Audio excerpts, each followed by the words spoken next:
सुशीला जी बड़ी उदास होकर घर के बाहर बैठी हुई थी। तभी उनकी पड़ोसन कांता वहां पर आ गई। अरे क्या बात है सुशीला बहन, आज इतनी उदास क्यों हो? अरे क्या बताऊं कांता बहन, जब से घर में बहू आई है तब से आफत आ गई है।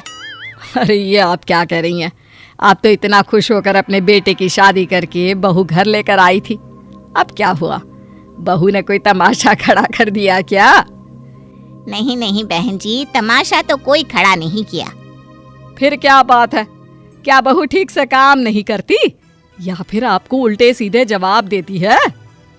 ऐसी भी कोई बात नहीं, मेरी बहू तो घर के सारे काम खुद अकेले ही निपटा देती है और मुझसे तो बड़े प्यार से बात करती है। अरे बहन जी, जब आपकी बहू सारे काम इतने अच्छे से करती है, आपसे झगड़ा नहीं करती, फिर आप परेशान क्यों हैं? अब क्या बताऊं, मेरी बहू को नाखून चबाने की आदत है। जब देखो तब नाखून चबाती रहती है। परेशान हो गई हूँ इस वजह से मैं। अरे तो इसमें आपको क्या परेशानी? चबाती है तो चबाने दो। अरे बहन जी, शर्म आती है। घर पर कोई मेहमान या मिलने वाला आ जाए और वो बार बार हमसे पूछे कि आपकी बहू इस तरह नाखून क्यों खा रही है। अब आप ही बताइए क्या जवाब दें उनको। अरे तो फिर आप अपनी बहू को समझाने की कोशिश कीजिए कि इस तरह की हरकत ना किया करे। क्या करूं? वो कहती है कि उसकी बचपन की आदत है, छुड़ाना बहुत मुश्किल है मम्मी जी। मेरी तो कुछ समझ में नहीं आता। चलिए मैं आपकी बहू को समझाने की कोशिश करती हूँ। आइए आइए अंदर आइए, इसी बहाने बहू से भी मिल लीजिए। क्या पता आपकी बात उसकी समझ में आ जाए। सुशीला और कांता दोनों घर के अंदर चले जाते हैं। वहां पर सुशीला की बहू प्रिया घर का कुछ काम कर रही थी। कांता को देखते ही प्रिया उनके पास आ जाती है। नमस्ते आंटी जी, कैसी हैं आप? मैं तो बिल्कुल ठीक हूँ बेटा, खूब खुश रहो, भगवान तुम्हें लंबी उम्र दे। आंटी, मैं आपके लिए चाय नाश्ता लेकर आती हूँ, आप तब तक बैठकर मम्मी जी से बातें करें। अरे बेटा, चाय की क्या जल्दी है, यहाँ आओ मेरे पास बैठो। सारा दिन काम में लगी रहती हो, कभी हम लोगों के पास बैठकर बातें भी किया करो। जी आंटी जी, मैं आप लोगों के पास बैठ जाती हूँ बस। कुछ ही देर बाद बातें करते करते प्रिया अपने नाखून चबाने लगती है। ये देखकर कांता ने उससे कहा, अरे प्रिया बेटा, ये तुम क्या कर रही हो? इतनी पढ़ी लिखी सुंदर और समझदार लड़की होकर इस तरह नाखून चबाना अच्छा नहीं लगता। सॉरी आंटी जी, वो क्या है ना, मुझे पता ही नहीं चलता कि मैं कब अपने नाखून चबाने लग जाती हूँ। अरे जरा दिखाओ तो तुम्हारे नाखून। ये देखिए। देखा आपने, प्रिया ने अपने नाखून चबा चबा कर पूरी तरह गायब कर दिए हैं। अब कौन समझाए इसे? अरे कोई बात नहीं, लेकिन बेटा तुम्हें इस तरह नाखून नहीं खाने चाहिए। देखो, अगर तुम इस तरह की कोई भी हरकत करोगी ना तो कोई तुम्हारी अच्छाइयों को नहीं देखेगा, सब तुम्हारा मजाक बनाएंगे। आपकी बात सही है आंटी, लेकिन मैं क्या करूं?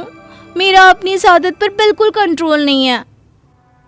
लेकिन बेटा, मैंने भी तुम्हें कितनी बार कहा है, तुम्हें कोशिश तो करनी चाहिए ना। अच्छा, कोई बात नहीं प्रिया, कल मेरे घर पर छोटी सी पूजा है, मोहल्ले की कुछ औरतें भी वहां पर आएंगी। मैं चाहती हूँ तुम भी हमारे घर आओ। जी बिल्कुल, मैं मम्मी जी के साथ आपके घर जरूर आऊंगी। अगले दिन सुशीला जी अपनी बहू प्रिया के साथ कांता के घर पूजा करने के लिए जाती है। प्रिया मोहल्ले की औरतों के साथ बैठी हुई थी, तभी अचानक से मोहल्ले की एक औरत सीमा के चिल्लाने की आवाज आई। अरे ये देखो, सुशीला जी की बहू मेरा हाथ पकड़कर मेरे नाखून खा रही है। हैं? ये क्या कह रही हो? आपको क्या लगता है मैं झूठ बोल रही हूँ? ये देखिए, आपकी बहू मेरे बाजू में बैठी थी। अरे मैं तो भगवान के ध्यान में इतनी मस्त थी, इसने मेरा हाथ उठाया और लगी मेरे नाखून खाने। क्यों प्रिया बहू, तुमने सीमा के हाथ के नाखून भी खाए क्या? मुझे माफ कर दीजिए मम्मी जी, वो मेरे हाथ के नाखून पूरी तरह खत्म हो गए थे, इसलिए मुझे लगा। अरे चुप करो बहू, आज तुमने सारे मोहल्ले वालों के सामने मेरा मजाक बनाकर रख दिया।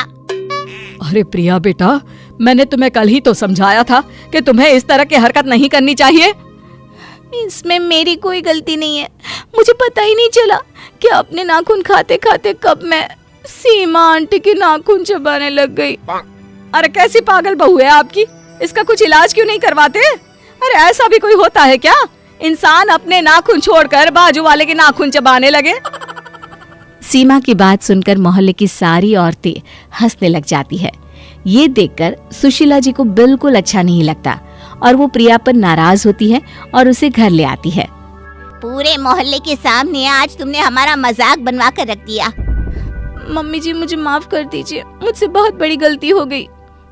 बहू, आखिर तुम अपनी आदत छोड़ क्यों नहीं देती? मैं कोशिश करूंगी मम्मी जी। कुछ दिन और इसी तरह बीत जाते हैं, लेकिन प्रिया की नाखून खाने की आदत अभी तक खत्म नहीं हुई। तभी एक दिन प्रिया के पेट में जोरों से दर्द होता है।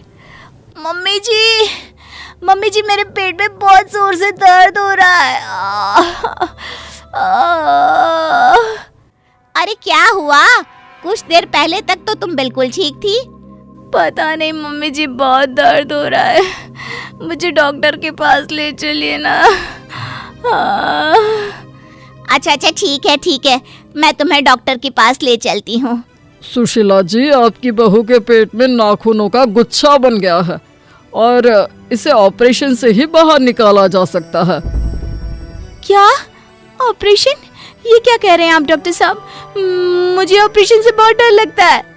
अब डरने से क्या होगा प्रिया जी, आप जिस स्पीड से नाखून खाती हैं उससे ये सब तो होना ही था। हे भगवान, ये क्या हो गया? मेरे नाखून खाने की आदत की वजह से मुझे ये सब सहना पड़ रहा है। बहू, अगर तुमने वक्त रहते मेरी बात मान ली होती तो आज तुम्हारे साथ ये सब ना हुआ होता। 2 दिन बाद आप मेरे हॉस्पिटल वापस आ जाना, मैं आपके पेट का ऑपरेशन करके सारा गुच्छा बाहर निकाल दूंगा। डॉक्टर साहब, क्या इसका और कोई इलाज नहीं है? नहीं, और कोई इलाज नहीं है। और हाँ, अगर एक बार ऑपरेशन होने के बाद आपने फिर से नाखून खाना शुरू किया तो अगली बार ऑपरेशन करना भी मुश्किल होगा। फिर तो सीधा भगवान जी ही इसका इलाज करेंगे। नहीं डॉक्टर साहब, मुझे इतनी जल्दी भगवान के पास नहीं जाना। 2 दिन के बाद सुशीला जी अपनी बहू प्रिया को डॉक्टर के पास लेकर जाती है। प्रिया को हॉस्पिटल में एडमिट करने के बाद उसे ऑपरेशन थिएटर में ले जाया जाता है। 1 घंटे के बाद जब प्रिया होश में आती है। मम्मी जी, मेरा ऑपरेशन ठीक से तो हो गया ना? मुझे कुछ होगा तो नहीं ना? क्यों, तुम्हें अच्छा नहीं लग रहा क्या? नहीं मम्मी जी, ऐसी कोई बात नहीं है, लेकिन मुझे पता है डॉक्टर ने मेरा पेट काट कर नाखून का गुच्छा बाहर निकाला होगा और अब मुझे कई दिनों तक एक बिस्तर पर पड़े रहना होगा। प्रिया की बात सुनकर डॉक्टर और सुशीला दोनों जोर जोर से हंसने लगते हैं। ये देखकर प्रिया हैरान रह जाती है और पूछती है, अरे ये क्या बात हुई? मेरा ऑपरेशन हुआ है और आप लोगों को हंसी आ रही है।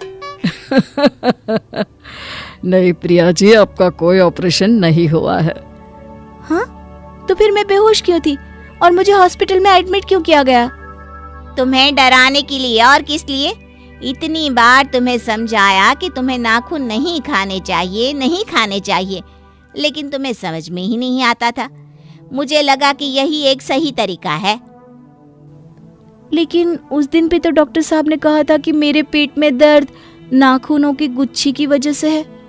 वो मैंने आपसे इसलिए कहा था क्योंकि आपकी सासू माँ ने मुझे ऐसा करने के लिए कहा। अगर मैं और आपकी सासू माँ आपको डराते नहीं तो आपकी नाखून खाने की आदत कभी नहीं जाती। तो क्या मैं बिल्कुल ठीक हूँ? मेरा पेट कटा नहीं है? जी नहीं, बिल्कुल भी नहीं, आप एकदम ठीक है। बस थोड़ी देर के लिए आपको बेहोशी का इंजेक्शन दे दिया गया था। और वो भी तुम्हें डराने के लिए बहू। लेकिन ध्यान रखना, अगर आगे से नाखून खाए तो सचमुच तुम्हारा ऑपरेशन करवा दूंगी। अपनी सास की बात सुनकर प्रिया जोर जोर से हंसने लगी और साथ ही उसने मन ही मन ये निश्चित भी कर लिया था कि वो कभी अपने या किसी और की नाखून नहीं खाएगी।